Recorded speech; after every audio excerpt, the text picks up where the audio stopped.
and welcome back to my channel. If this is your first time here, nice to have you. Today I'll be reviewing the Dior Forever Matte Foundation with SPF 15. If you're interested in hearing my thoughts, please keep on watching.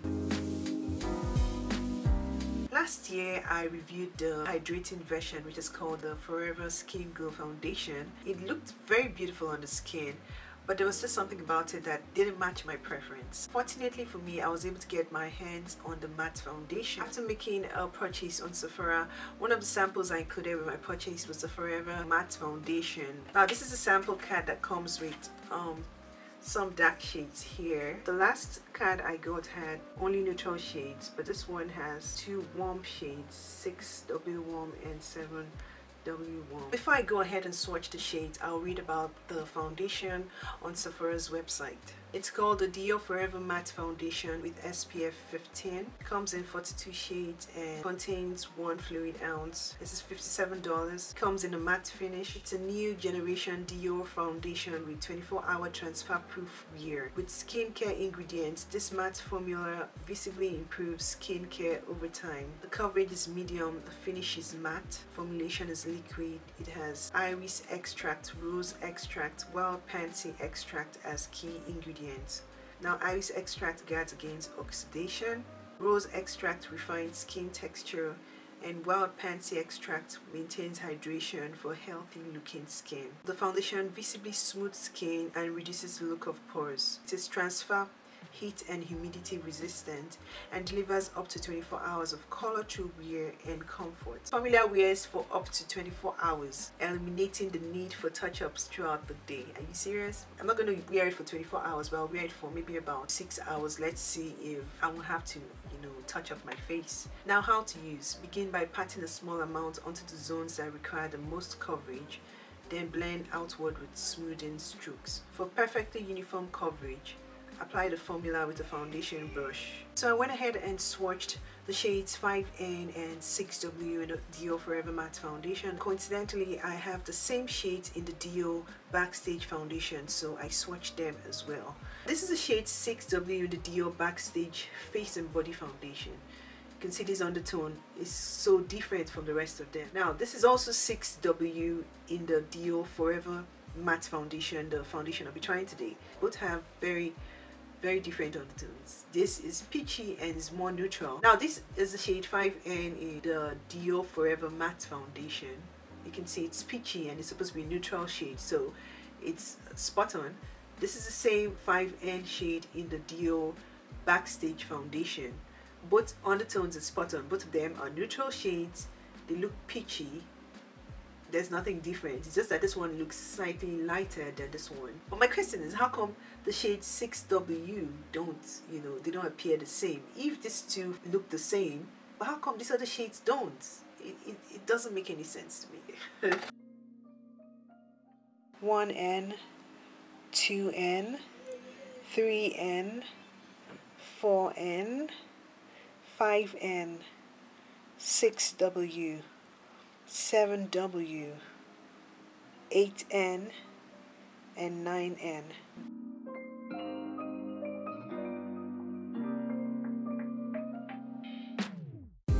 So for today I am going to apply the shade 6W on one side of my face and 5N on the other side. To moisturize my face, I used the Charlotte's Tilbury Instant Turnaround Moisturizer. It's called Charlotte's Magic Cream. I have these in mini size. And then for primer, I used the It Cosmetics Your Skin But Better Primer. This is a makeup gripping base and pore refiner and hydrator. Now I'm going to go in with the shade 6W.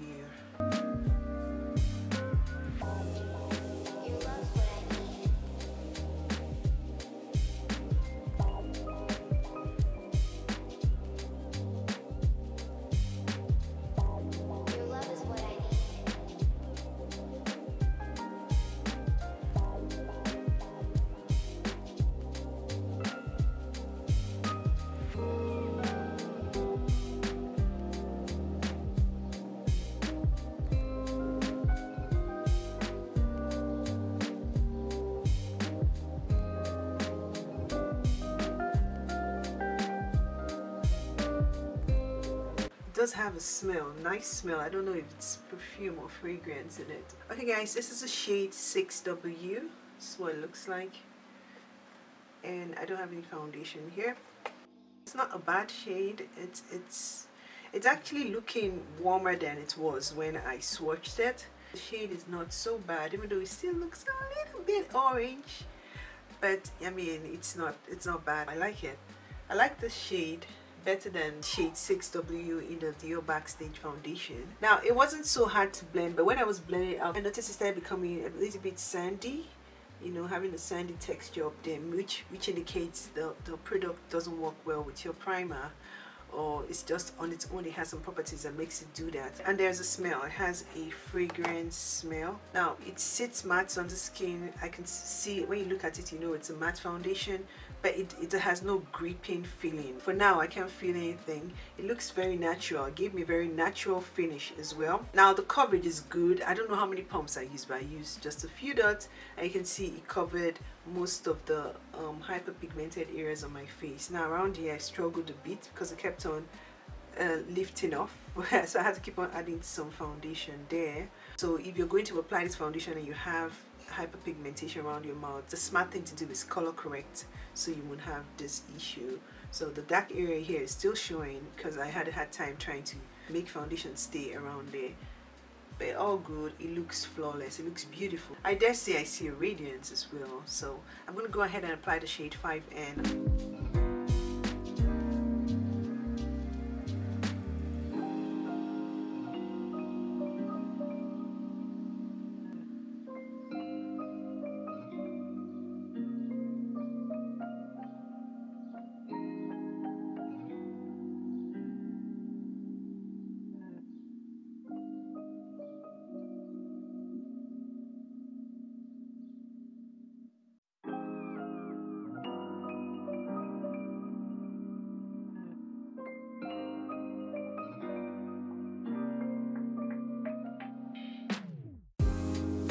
You know I'm making a video, right?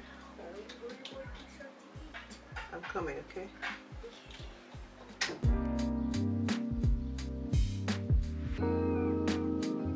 I'm done applying both shades. Now remember, this is the shade 6W and the shade 5 Neutral. Now, which of the shades do you think matches me best? On my face, they kind of seem a little bit similar. I am leaning towards the neutral shade because it kind of matches my undertones better. I don't know.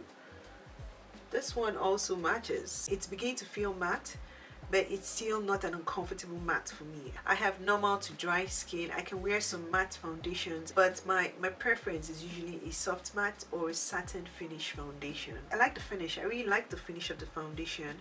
It says it is transfer proof, so I'm just going to do a transfer test. It has sat on my skin for about 10 minutes. I'll let it go for another 10 minutes before I do the transfer test. Hey guys, I am going to be doing the transfer test now. I have tissue paper with me.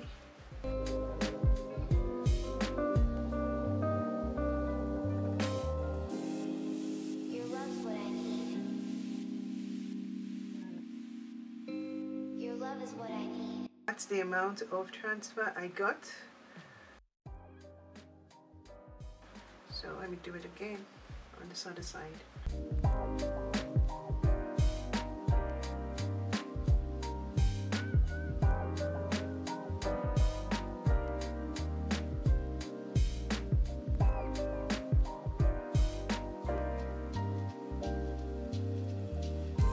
So that's the amount of transfer I got.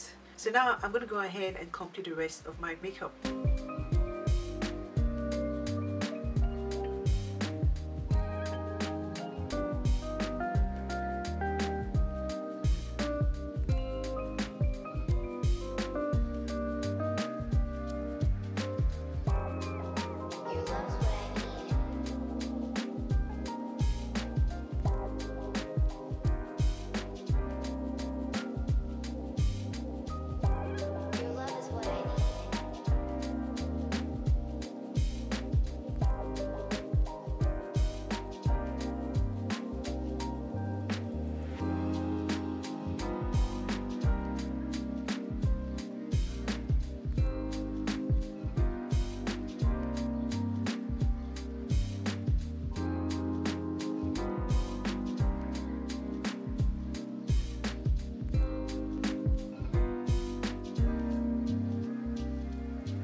love is what I need.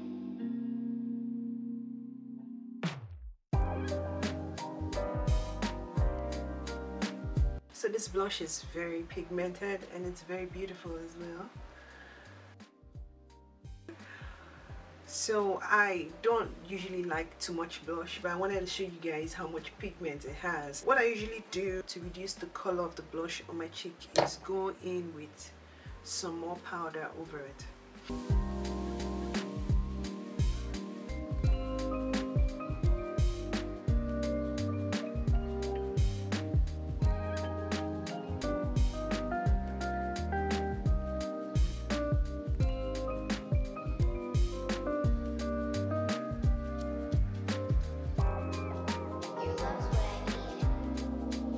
So I don't mind a lot of blush anyway because I'm not really going out. It's a snowy day today, so I don't think I'm going anywhere. So after using powder, it looks a little bit better.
I didn't think I needed a liner, which is why I applied the lipstick where the liner was. This is a Morphe 35 TE Tease the Season eyeshadow palette, and I use this shade here for the underpart of my lid.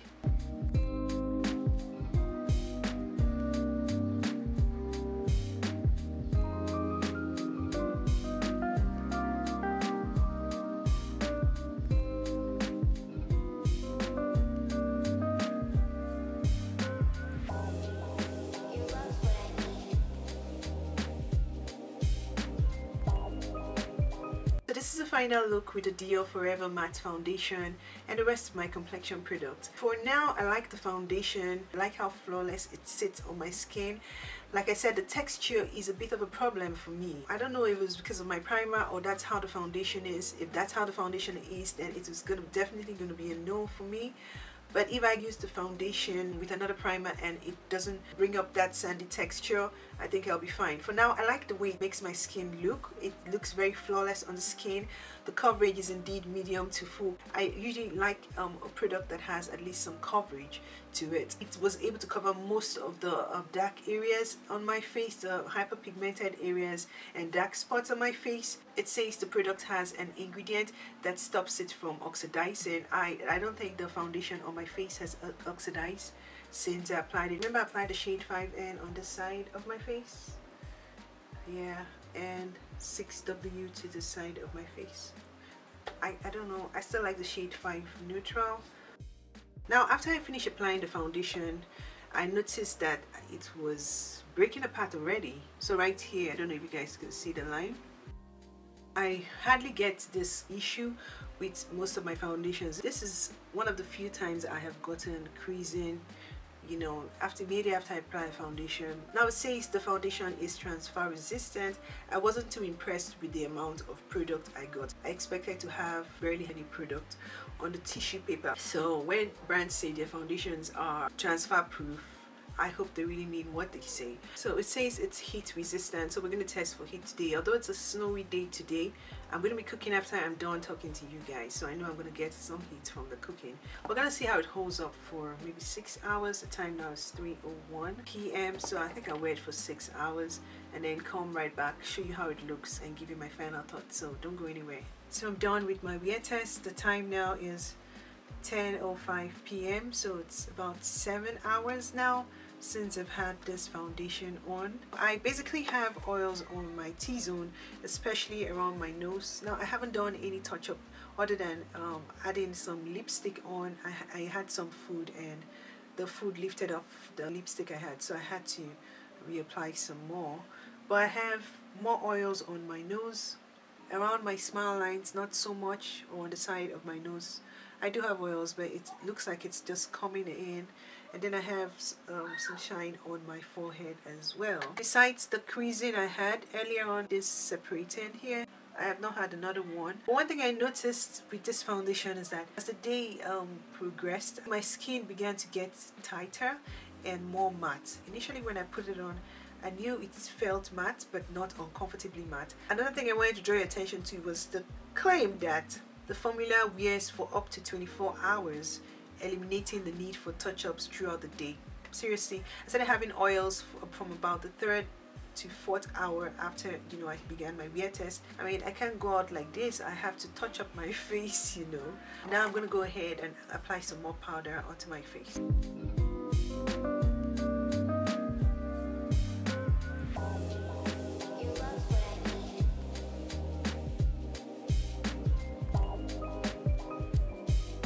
So this is how it looks after reapplying powder, and it doesn't look so bad. Now about the foundation, I'm still on the fence. I like the foundation, I like the finish, the flawless finish it gives, but I'm still on the fence about whether I would recommend the foundation or not. I mean, it's a beautiful foundation, but for $57, I have seen cheaper foundations that have performed better, so I'm still on the fence. I have to try it again. Now for an upcoming video, I will be reviewing the new Makeup Forever Hydra Glow Foundation, which recently launched. So if you're not subscribed to my channel, don't forget to subscribe so you do not miss that video. This is where I end my video for today. If this is your first time on my channel, I hope you consider subscribing. To my returning subscribers, thank you so much for coming back. Until my next video, have a blessed night and stay safe.